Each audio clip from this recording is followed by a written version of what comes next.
اور ان کے دلوں میں بچھڑا رچ چکا تھا۔ کیسے؟ فرمایا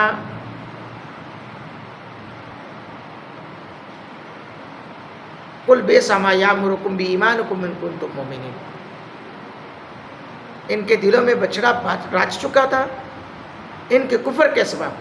اے محبوب فرماؤ کیا برا حکم دیتا ہے تم کو تمہارا ایمان اگر ایمان رکھتے ہو؟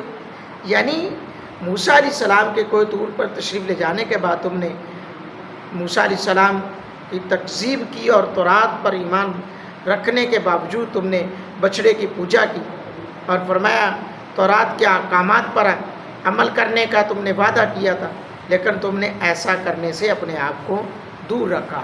یہود کے باطل اور جھوٹے دعووں میں سے ایک یہ دعویٰ بھی جھوٹا۔ کیا دعویٰ جھوٹا؟ فرمایا قُلْ إِنْ كَانَتْ لَكُمُ الدَّارُ الْآخِرَةُ عِنْدَ اللَّهِ خَالِصَةً مِّن دُونِ النَّاسِ فَتَمَنَّوُا الْمَوْتَ إِن كُنتُمْ صَادِقِينَ۔ اے محبوب فرما دو اگر پچھلا گھر اللہ کے نزدیک خاص تمہارے لیے ہو نہ اوروں کے لیے تو بھلا موت کی آرزو تو کرو اگر تم سچے ہو۔ بھائی تمہارا ان کا یہ بھی دعویٰ تھا کہ ہم جنت میں جائیں گے، جنت ہمارے لیے، تو فرمایا تم موت کی آرزو تو کرو تو پھر پتہ چل جائے گا آٹے دال کے بھاؤ کا پتہ۔ وَلَن يَتَمَنَّوْهُ أَبَدًا بِمَا قَدَّمَتْ أَيْدِيهِمْ۔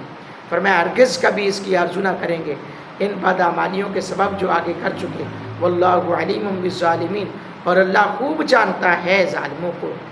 وَلَتَجِدَنَّهُمْ أَحْرَصَ النَّاسِ عَلَىٰ حَيَاةٍ، اور بے شک تم ضرور انہیں پاؤ گے سب لوگوں سے زیادہ جینے کی ہوس رکھتے ہیں۔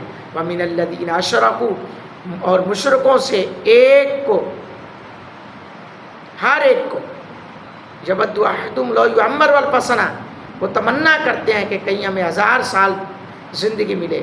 وَمَا هُوَ بِمُزَحْزِحِهِ مِنَ الْعَذَابِ أَن يُعَمَّرَ وَاللَّهُ بَصِيرٌ بِمَا يَعْمَلُونَ، اور وہ اسے عذاب سے دور نہ کرے گا اتنی عمر دیا جانا، اور اللہ ان کے کوتکوں یعنی برے اعمال کو دیکھ رہا ہے۔